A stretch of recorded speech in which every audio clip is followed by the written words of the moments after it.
How much do I love this website and my fellow Wild Boys? I'll tell you how much because I saw The Crow, the 2024 remake of the classic 1994 film. What's going on, guys? I am Kevin Muller. This is Cinephellas, and I'm here to talk about this film. Is it as bad as everyone has said? Only pain.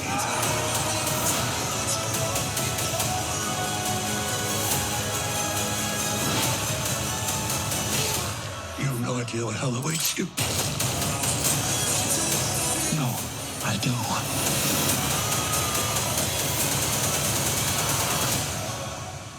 How many people have you loved? I'll never be alone. Oh, yeah, it's really bad. Now, this project has been developing for a long time. I'm going to name some actors that were supposed to be the Crow before Bill Skarsgard got the role.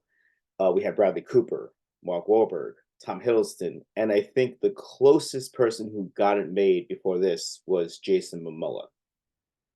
Now, the plot here is Eric, played by Skarsgård, lives a mundane life. He is part of a rehab facility that has both females and males interacting, I guess, okay?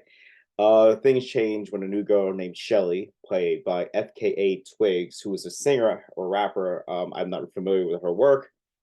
She comes into the rehab and she is overjoyed to be there because she has incriminating evidence on a very powerful mogul called Vincent Rogue. And everyone else around her who knows of the tape, who was there that night, has died. So she is glad to be there because that means she is safe. The two, of course, they meet, they fall in love, and very, very easily they escape the rehab center and start their lives together. And as you know, Vincent catches up to them and murders both of them while Shelley is dead.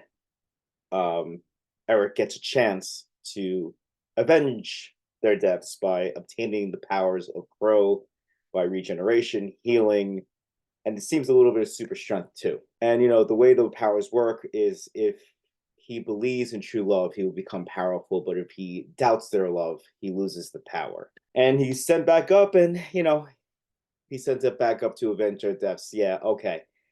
This movie is cheap, soulless, and just lifeless. There are two types of bad movies. There are movies like this where I just sat there and I'm like, there's really nothing going on besides one scene, which I will talk about. Movies like The Room, where you can watch it and you're like, oh my God, this is a terrible movie, but you can laugh about it. And Tommy Wiseau has kept that movie alive by that very thing. People just like watching that movie and it being terrible and we laughing along with it. With The Crow, no. The Crow is just a terrible movie, and at worst offense, it is boring as hell. Now, Alex Proyas, who directed the original, he gave it style, personality, edge. None of that exists here. Skarsgård is on autopilot. We know this dude can act. He is in various projects. He's Pennywise. He was in Boy Kills World, which I heard he was very good in. And he's going to be a Nosferatu in the Nosferatu project coming out at the end of the year. You don't get Nosferatu by being a bad actor, but you get a bad performance with a terrible script and even worse direction. I found it funny that Rupert Sanders, who directed this, if you stay till the end of the movie when the credits come up, it does not say directed by Rupert Sanders. It says the second and third unit directors, and I thought that was very telling of how little they believed in this whole entire thing. Danny Houston, I don't know if any of you guys are familiar with him.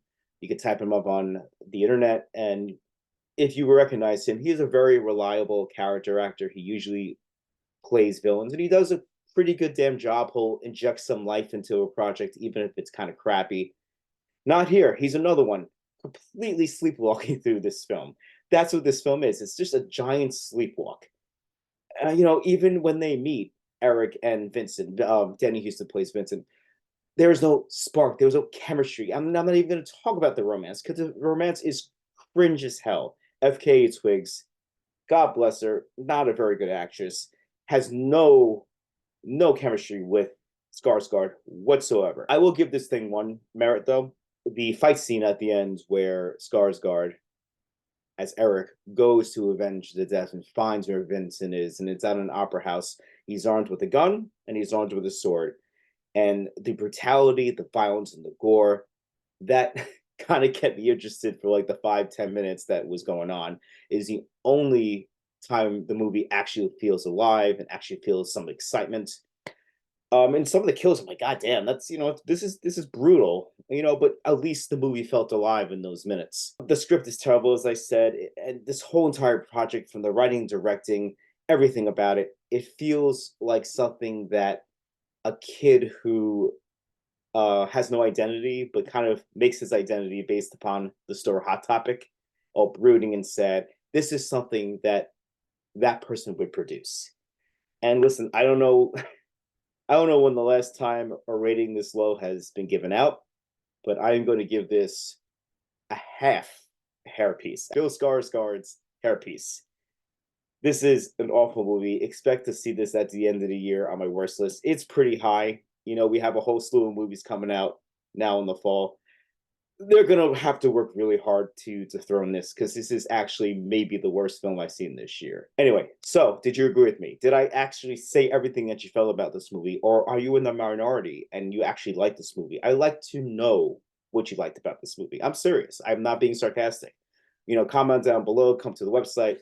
We review the latest in movie, TV, and video games. And pop in on a podcast when me and the Wild Boys talk about everything and everything. And it's a great time. I miss those guys. What we always send to this website. I'm Kevin Muller, and cheers.